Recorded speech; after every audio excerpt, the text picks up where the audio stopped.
Hello, my name is Reggie Chatman. I use he, him pronouns. I am the Director of Policy at the Fortune Society's David Rothenberg Center for Public Policy. Welcome to Both Sides of the Bar, which is a discussion-driven show that examines the legal system from various perspectives, including people most impacted by the system. Here we discuss critical questions about how the system works, its interactions with social justice, and the efforts that advocates are making to improve the lives of everyone affected. We ask that you, the viewers, to spread the word about both sides of the bars and share your comments with us on Twitter, also known as X at the Fortune SOC. Today's show is titled Top Trends in Criminal Legal System Reform in 2024. Our guest for today's show is Nicole D. Parker, who is the Senior Director of Advocacy at the Sentencing Project. Nicole manages the organization's state and local advocacy efforts on sentencing reform, voting rights, and confronting racial disparities in the criminal legal system. Since joining the organization in 2009, Nicole's advocacy and findings have supported criminal legal reform in several states. Her areas of expertise include research and grassroots support around challenging racial disparities, felony disenfranchisement, as well as prison closures and prison reuse. She has authored reports highlighting ballot access for people detained in jails, state prison closures, and declining prison populations, as well as articles on the collateral impacts of justice involvement on communities of color and how current social movements are challenging mass incarceration. The Essence magazine also named Nicole a new civil rights leader for her work in challenging mass incarceration. During this episode, we will speak with Nicole and we will look back at 2024 and explore the key changes that formerly incarcerated activists, lawmakers, and advocates took to challenge mass incarceration. We will also examine the lack of process or lack thereof that advocates have made in continuing to expand voting rights, decarcerate, and close prisons, as well as what we can expect to see going forward. Now I'll introduce Nicole to you. Thank you so much, Reggie. So now that we have Nicole here, so let's begin. Good afternoon, Nicole. It's a pleasure to speak with you. We have honored to have you here on both sides of the bars, and you have a very impressive resume. And so we look forward to having you provide us with your insight concerning today's topics. Thank you. It's a pleasure to be here. And it's a pleasure for us to have you as well. The first thing we would like to discuss with you are the key changes in 2024. So over the past several years, a combination of incarcerated activists, lawmakers, and advocates have challenged mass incarceration.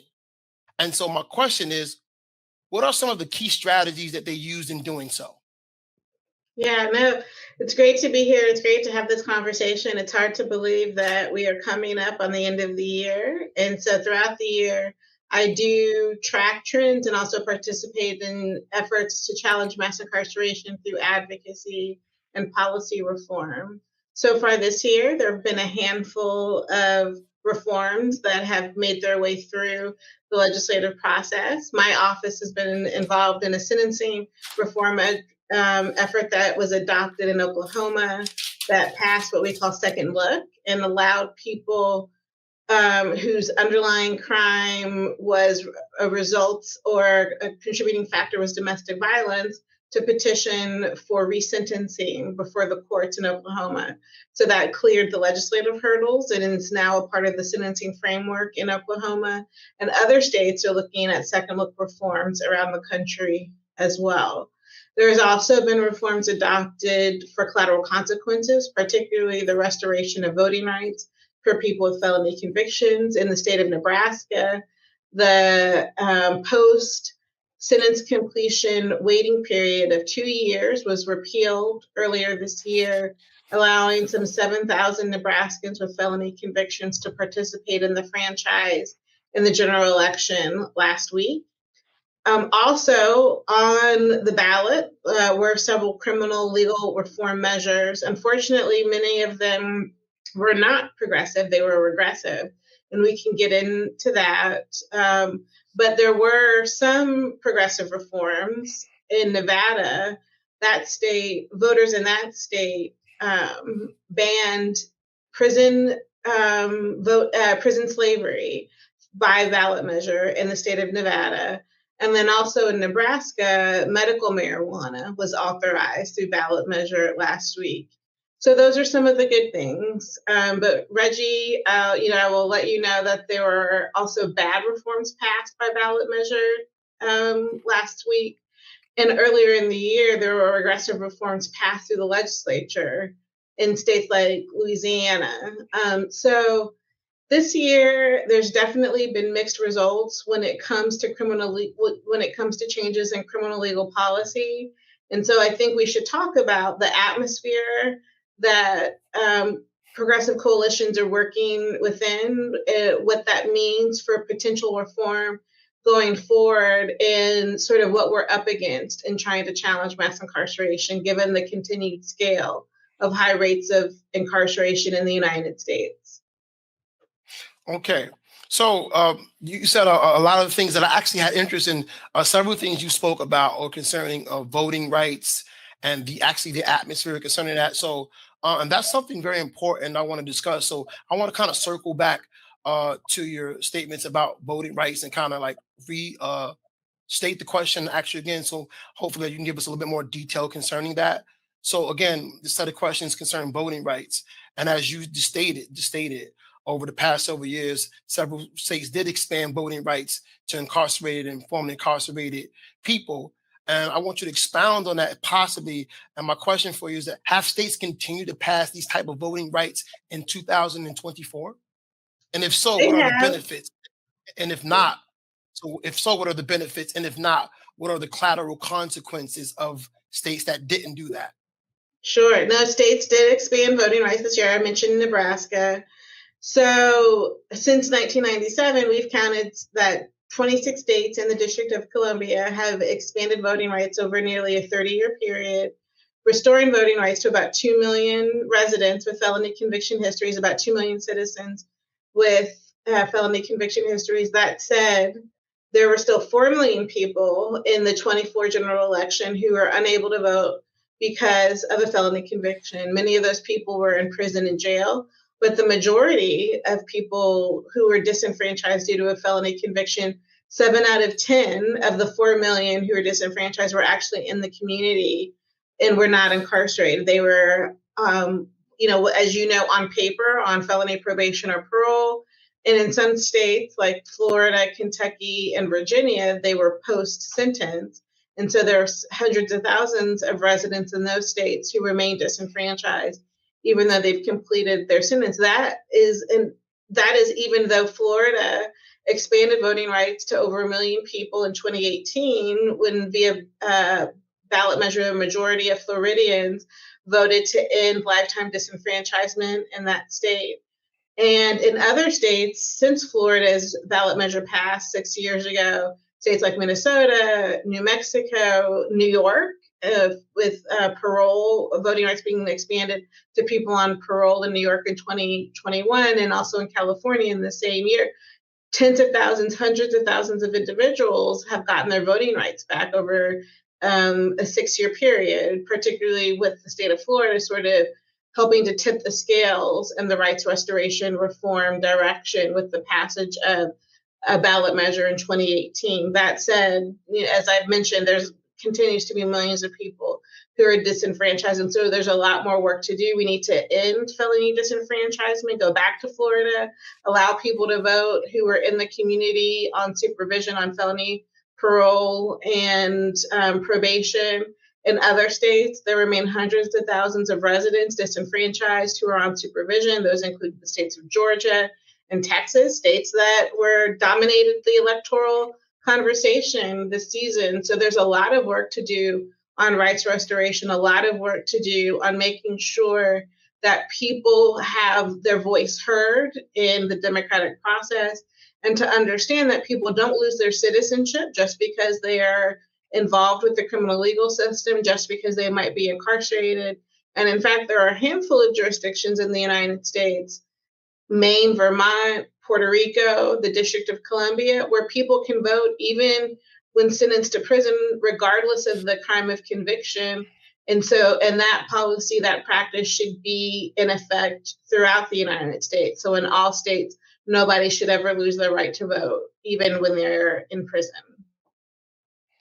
Thank you. Thank you for that information. It's very powerful, and we appreciate that. And I guess what we can gather from what you said is that, and correct me if I'm wrong, we've made some progress, but there's definitely much more work to do.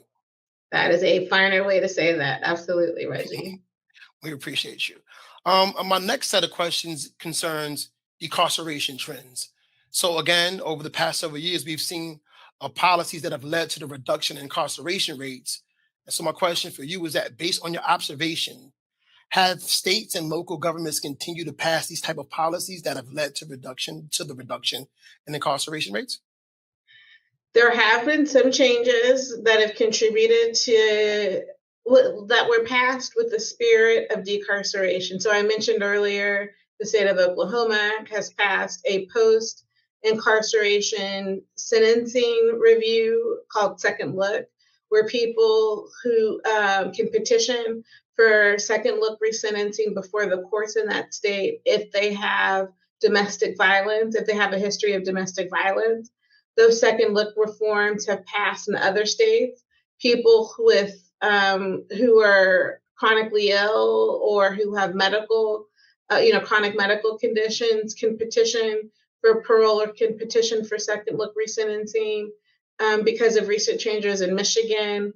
Other jurisdictions are examining and considering second look resentencing practices and policies. Other states have worked to change what might send somebody to prison, so offer and expand alternatives to prison for prison-bound defendants for certain felony and drug offenses. That includes the state of New York and New Jersey, states that have been at the top of a list of states that have successfully reduced their prison populations. And in New York, there's been a number of prisons that have closed down because of the decline in prison population. So those realities in the state prison system and in the number of people who are incarcerated has been helpful, but there's still much more work to do given the scale of incarceration, not just in New York and New Jersey, but around the country. And, I would say that there have been years when the winds of reform were really strong. I would say that in 2024, as we think about what's possible in 2025, it's really more of a mixed bag in terms of what's possible and what has been passing. Earlier this year, there were very much regressive policies passed in the state of Louisiana that ended parole for certain offenses in that state. And just last week, with several ballot measures that were adopted, there were a hardening of certain penalties for certain criminal convictions in states like Arizona, Colorado, and California. So it seems like 2024 is a year where anti-decarceration has been a part of the conversation. And it's something for us to pay attention to because it might be a signal for what's possible in 2025 and what coalitions and organizers and advocates need to be focused on going into next year.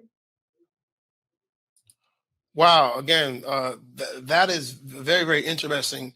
Again, just to kind of echo some of the sentiments from the previous set of questions, we've made some progress, but in this instance, there's definitely much more work to do. And some of the things you just spoke about are very, very concerning when you mentioned, paraphrasing you, right, about this window of opportunity, um, and this idea that like there's been some pushback. There's a lot of information. Can you elaborate on that just a bit? Because I think that's something that our listeners should be aware of. You mentioned about this window of opportunity, and you also mentioned about like what coalitions and advocacies groups should be doing going forward in respect to that window closing and or not closing. Yeah, I mean, let's take what happened during the general election last week and the fact that in a handful of states there were ballot measures that strengthened criminal penalties for certain offenses. So in the state of California, this ballot measure, Proposition 36, passed with overwhelming support because California voters approved it with over 70% support and reclassified certain property and drug misdemeanors as felony offenses following reports on increases in property theft and increases in drug use given concerns in crime. And that follows a 10-year window where in 2014, a ballot measure passed to reclassify felonies as misdemeanors with the goal of decarcerating the California state prison system, and contributed to reductions in the state prison system in California. And so within 10 years, the winds of reform have changed so much that last week, 70% of California voters voted in the opposite direction towards more severe penalties for the types of offenses that were reclassified towards a decarceration approach 10 years ago. Similarly, in Colorado and in Arizona, stiffer penalties were adopted via ballot measure on the general election ballot last Tuesday, when voters in both states approved sentencing measures that increase sentence lengths for certain offenses in those states. The predictions are that those ballot measures will help contribute to a growth in the state prison populations in Colorado and Arizona. We'll see if those predictions prove correct. But regardless of what the future prison population counts ends up being, we know that in 2024, voters in Colorado, in Arizona, in California voted to enhance penalties when the question was posed on the ballot, signaling a more tougher approach to crime in spite of the years of reform, in spite of years of calling attention to the policies and practices that contribute to the high rate of incarceration in the United States, and trying to call attention to the crisis of mass incarceration in the United States. Wow, wow. That's very, again, very, very concerning. And I mean, you said a lot, but and all of which is very important. However, the two things that you spoke about that I think is very, very important for our listeners, you mentioned ballot measures as I believe to be the mechanisms for which they're doing. They're kind of like going against what have previously done. And you mentioned this idea of winds of reform. So again, and I think that's important for our viewers and our listeners to understand the importance of ballot measures. I just want to know, can you just speak to how important ballot measures are? I know in New York State, we just recently in our local elections had ballot measures that were placed on the ballots. And I don't think that very many people knew the importance of them. So can you kind of just like inform our audience of the importance of ballot measures, how to be aware of them? And because I have a lot to say about this and I apologize. My second question is that what do you think is driving what you call these winds of reform? Well, ballot measures are not possible in every state. I think less than half the states' policy can be adopted via ballot measure, but they are a mechanism to change policy either progressively or regressively if it can't be done via the legislature. So in some states, ballot measures are a real important mechanism to change policy, particularly progressively. We saw a progressive outcome for ballot measure in Florida with the adoption of Amendment 4 in 2018 that ended lifetime disenfranchisement. Prior to the adoption of Amendment 4 in 2018 in Florida, for many years prior to that, there had been efforts to change and expand voting rights through the legislature, and that just didn't happen. So there was a lot of organizing that went into changing the law and expanding voting rights via ballot measure in that state. That said, as you know, I've touched on already, in Arizona, California, Colorado, the questions aren't always progressive ones, particularly in calling attention to the problem of mass incarceration. They can also contribute to what some call criminal justice populism, sort of a popular vote outcome on criminal policy, on criminal legal policy, and can result in the stiffening of penalties via popular reform, via popular ballot measure outcomes. And that's what's happened in 24 in California, Colorado, and Arizona, and what's already been touched on. In terms of shaping these windows of reform, pushing open the conversation and challenging mass incarceration, calling attention to the problem, of high levels of incarceration and trying to address the policies and practices that contribute to it. I think there's a lot of ways to do that. Much of that has to happen within communities in terms of people directly impacted by these practices, talking about how they've lived through the experiences and what the implications of the policies are on themselves and their families and their communities. I mean, one way I came to this work is because of incarceration in my family and understanding the harms of incarceration in my family and in my community. And I think that politicization, that motivation by the witnessing of injustice due to high rates of incarceration, how high rates of incarceration can and do affect entire communities, drives a lot of people, motivates a lot of people to participate in conversations, to challenge the policies that contribute to high rates of incarceration, challenge the policies that might disappear people from their families, from their communities, behind too long prison terms, behind civil rights disqualifications because of collateral consequences, not just the stripping of voting rights, but legalized discrimination when it comes to housing and employment. All of those experiences for people who directly experiencing them because of their own felony conviction, lived experience, or family members who witness and experience the collateral impacts of incarceration, that can help motivate and drive people to participate in coalition efforts, to share their own stories, to lobby, to challenge, to demand new approaches. And I think that has helped to contribute to windows of change, windows of reform.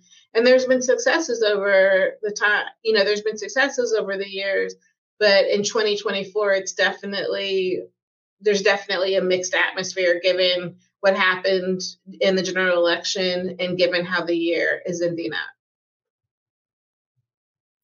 Thank you. Thank you. I think I had a set of questions concerning the general election and some of the positive things we can kind of do going forward to address these, but you were ahead of it. So you kind of answered those questions. And so with that being said, I guess I'll try to surmise it, which is that essentially what I think you were saying was that, in order for us to, change these wins and to, address the issues while the windows are open is about at the community level, organizing families and friends and people that are impacted by these policies negatively to become active, to become informed, to rally around each other, and to get active in policies and procedures. Thank you for that.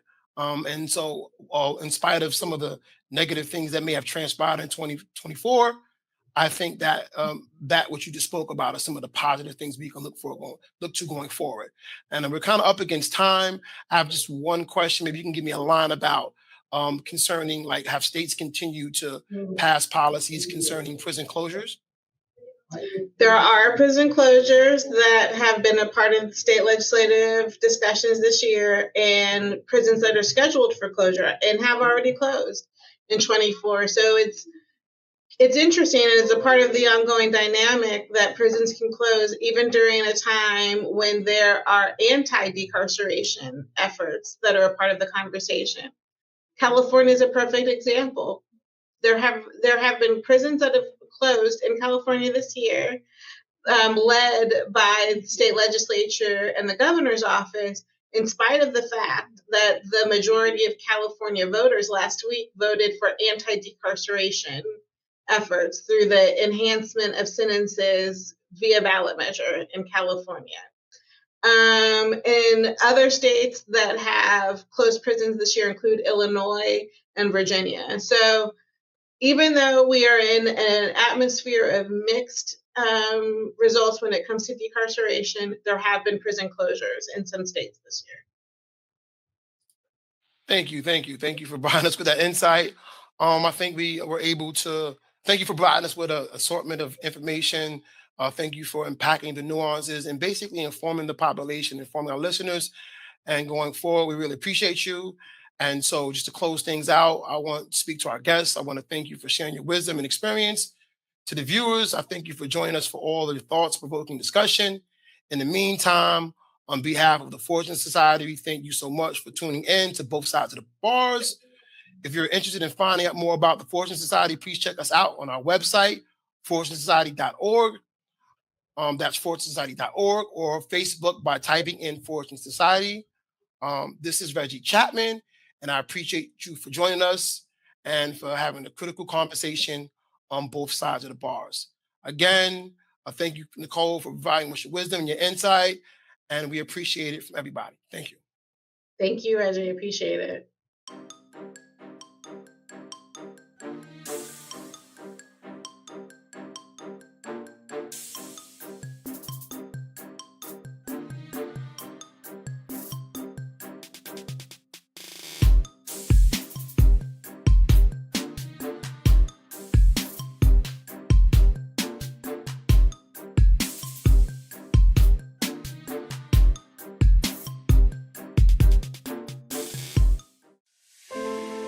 If you want to know how to reduce crime in America, in New York City, you do it one person at a time, creating an environment that celebrates the human spirit. Recidivism is a result of societal failure to do that, and Fortune has demonstrated that lives can change.